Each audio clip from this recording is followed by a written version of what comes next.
Anise Jung, an author, journalist and columnist, was born in 1944 in Rourkela. She has studied in India as well as in America.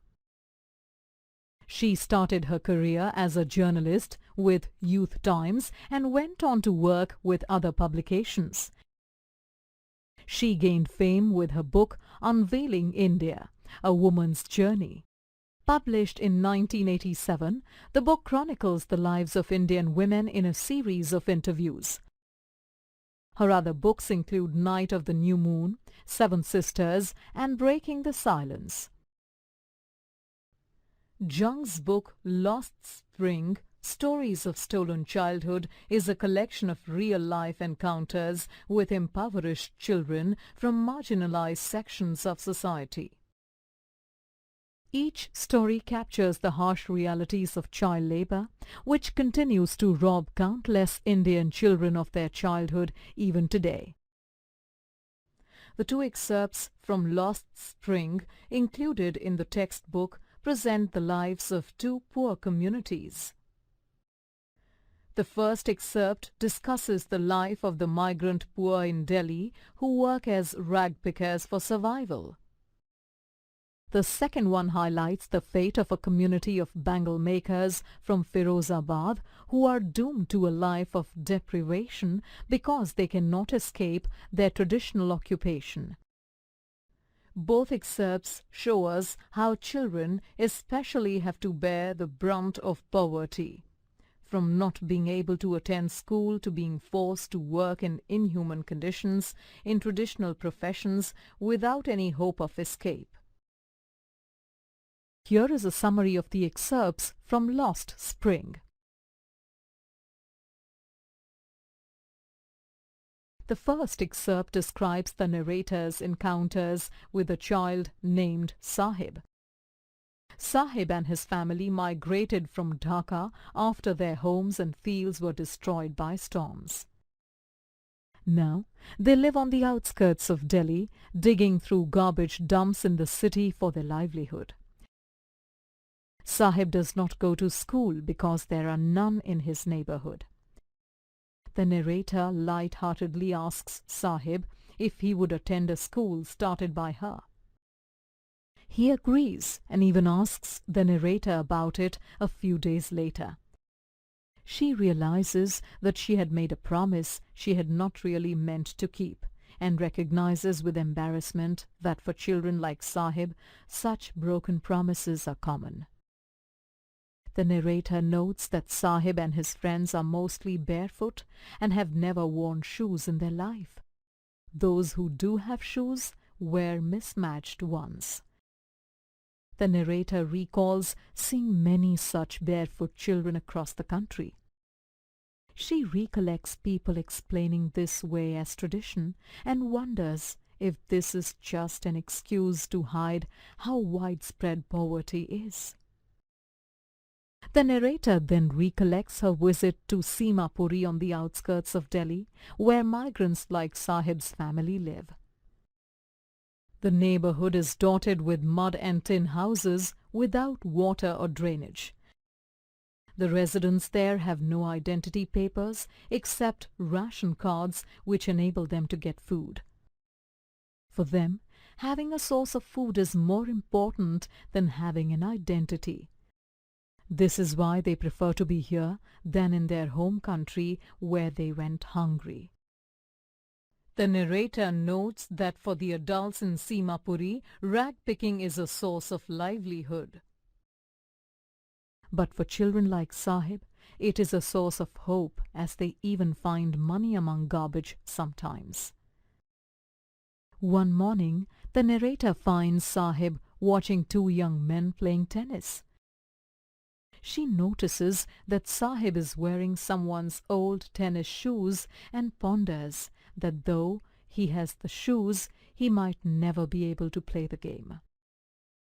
Another day, she sees Sahib with a steel canister. He had started working at a tea stall. The narrator notes that Sahib is no longer carefree now that he works for someone else. The second excerpt focuses on the lives of families in Firozabad. Here, generations of families, including children, have spent their lives in dark, dingy rooms around hot furnaces, welding and making glass bangles. The narrator introduces Mukesh, who belongs to one such family, but whose ambition is to become a motor mechanic. She describes her visit to Mukesh's home, which is situated in a locality with stinking lanes and crumbling homes. Mukesh's family is extremely impoverished despite years of hard labor by Mukesh's father. Mukesh's grandmother implies that they will never escape this, as it is a family profession that they have been carrying on for generations. The narrator notes that the entire locality is full of children and their parents who make bangles in the dark. Quite often, the children go blind before entering adulthood. If child labor laws are enforced in Firozabad, it would free at least 20,000 children from this dangerous trade. The narrator describes the sense of hopelessness that pervades Firozabad. For instance, an old lady tells the narrator how she has never enjoyed a square meal in her lifetime.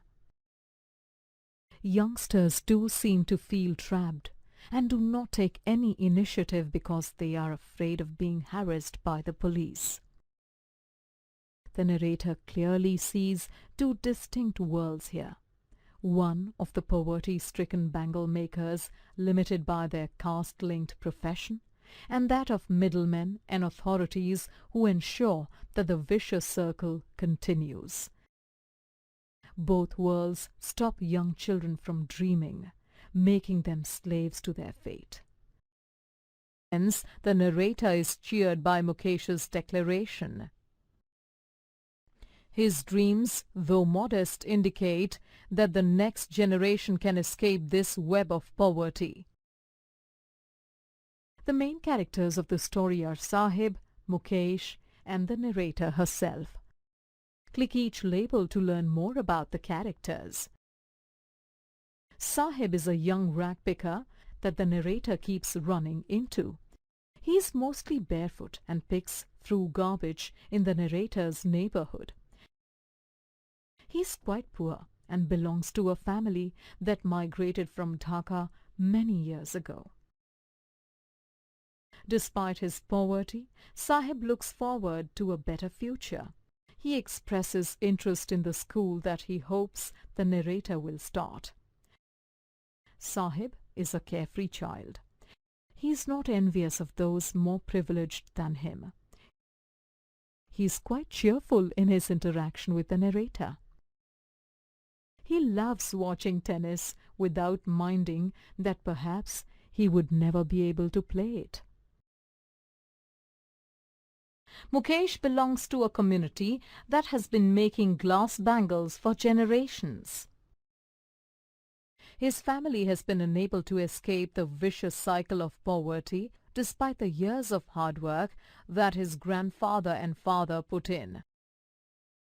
However, unlike his grandmother and others in his community, Mukesh does not believe that his God-given lineage is his destiny. He is one of those rare souls among the bangle makers who still has hope. He dares to dream and declares that he will be a motor mechanic. It must be noted, however, that Mukesh is still in touch with reality and does not dream too big. When the narrator asks him if he would like to fly planes, he says no. The narrator's character is also made evident in the narrative. The narrator is quite self-aware, realizing and presenting her own shortcomings. This is clear from her embarrassment when Sahib came to ask her about her school. She realizes that she herself had made an offer she did not seriously intend to undertake.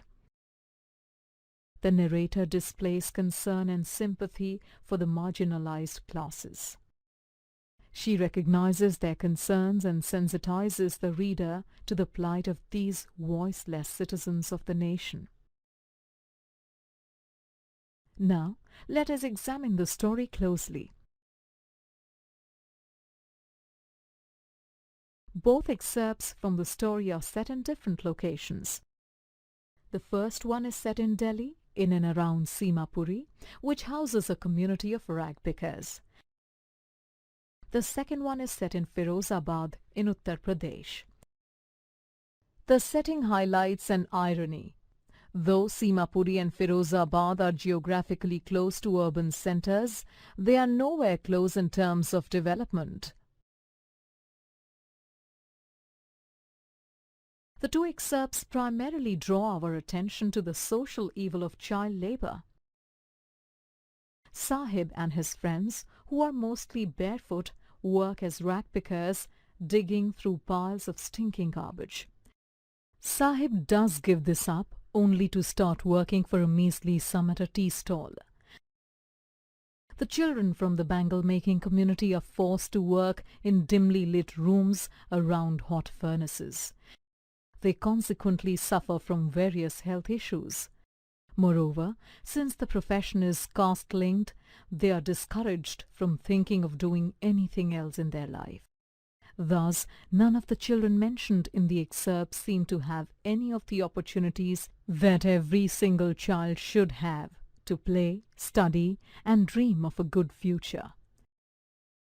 A related theme is that of urban poverty, which is prevalent across India. Both communities live in extremely unhygienic conditions in houses that are crumbling. They don't have access to basic facilities like water. Furthermore, their professions are harmful for their health and do not help them escape the clutches of poverty and exploitation. The excerpts also demonstrate the insensitivity of society and authorities towards the poor. The narrative of the rag pickers shows how many people promise to help them, but no one does. Even the narrator made a half-joking promise to Sahib to help him study, one which she had no intention of fulfilling. In the case of the bangle makers, no one seems to enforce child labor laws, which could actually change the fates of 20,000 children working in the bangle-making industry illegally. Politicians, bureaucrats and policemen are said to be in league with middlemen, thus ensuring that the children in the trade have no means to escape even when they wish to do so. Lost Spring is written in a straightforward manner. Anees Jung uses the first person to create an affinity between the reader and her characters. One cannot help but be moved at the plight of the characters. An interesting feature is the use of the present tense throughout.